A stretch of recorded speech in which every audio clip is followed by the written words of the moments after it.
I have a plan. কোচেশ্বর এলাকায় বিএনপির এক নারী কর্মীর প্রচারণা নিয়ে সামাজিক যোগাযোগ মাধ্যমে পোস্ট করেন জামাতের এক কর্মী। এ নিয়ে মঙ্গলবার দুপুরে ওই এলাকায় দু দলের কর্মীদের মধ্যে বাঘ বিতণ্ডা হলে সংঘর্ষে জড়িয়ে পড়েন। আহত হন উভয় পক্ষের অন্তত 12 জন। খবর পেয়ে ঘটনাস্থলে পৌঁছে পরিস্থিতি নিয়ন্ত্রণে আনে পুলিশ ও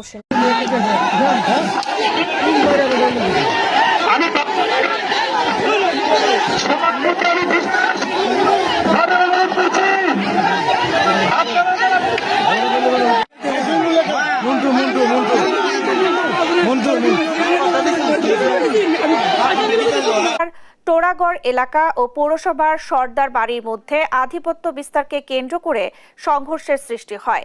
এতে দু গ্রুপে আহত হয় অন্তত 30 জন। রাত 11টা